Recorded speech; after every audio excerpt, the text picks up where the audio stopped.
Welcome to today's 5-minute Bible study in the Gospel of Mark.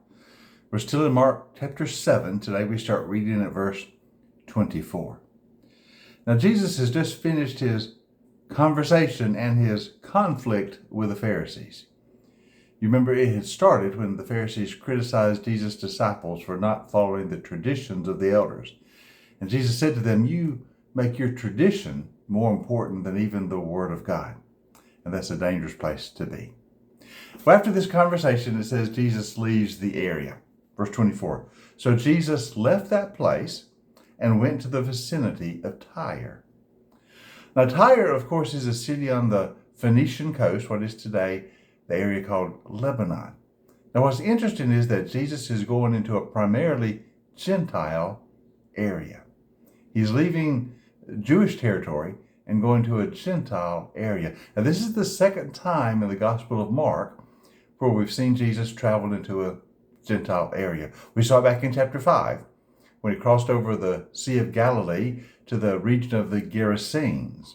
And there he encountered a man called Legion, you remember, who was possessed by a multitude of evil spirits. Jesus drove the evil spirits out and set the man free.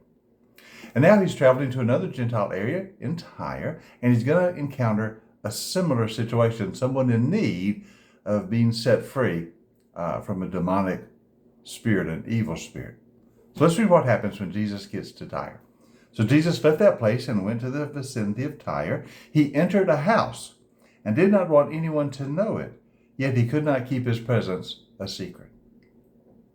Now, the fact that he's kind of trying to stay private there indicates that his reason for going to Tyre was to give his disciples a rest. He had tried that earlier, you remember, when they went into a remote place, but all the crowd followed, and of course that's when he fed the multitudes with the 5 loaves and the 2 fish. So once again, he sort of retreats with his disciples, and by going to a Gentile area, he can get away from the crowds among the Jews who are following him, seeking to be ministered to by him. But anyway, even among Gentile areas, they've heard of Jesus. That's what it means his presence could not be kept a secret. The word of what Jesus had been doing, and the miracles especially, had spread even into Gentile areas. So in fact, as soon as she heard about him, there was a woman whose little daughter was possessed by an impure spirit. And so she came and fell at the feet of Jesus. Now this woman was a Greek. She was born in Syrian Phoenicia. She begged Jesus to drive the demon out of her daughter.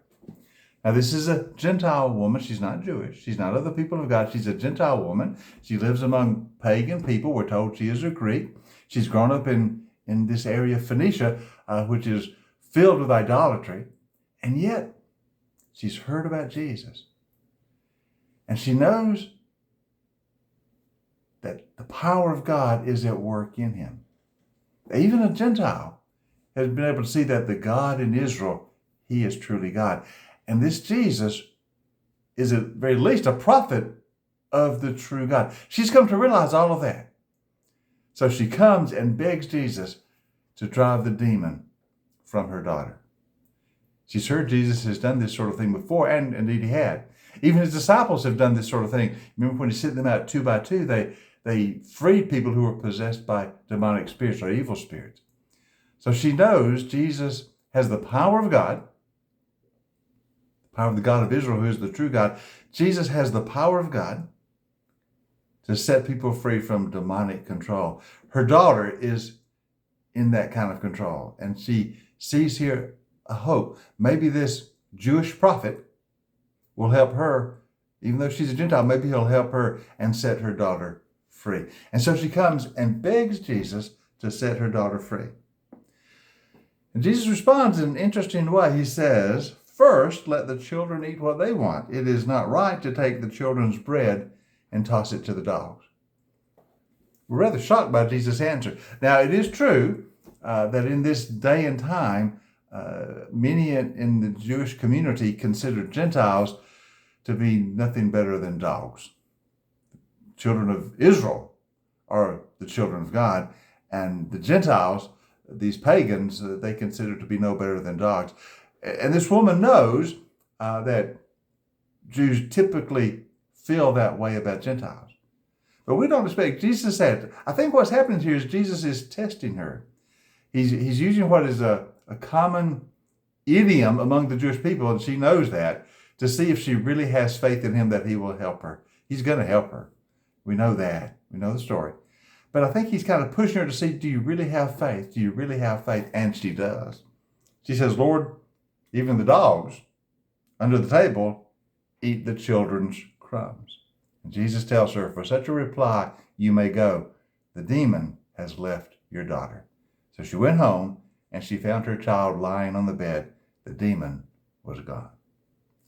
Jesus pushes her to see how much faith she has, and boy, does she have faith. She's not going to let go. She believes in Jesus. And even though the first reply seems to be negative, she holds on. Yes, I know Jews typically call us dogs. I don't think you feel that way, Lord, but I know that I just want my daughter to be healed. Even dogs get to eat the crumbs that fall from the table. Jesus applauds her faith and says, for such a reply of faith, your daughter is healed.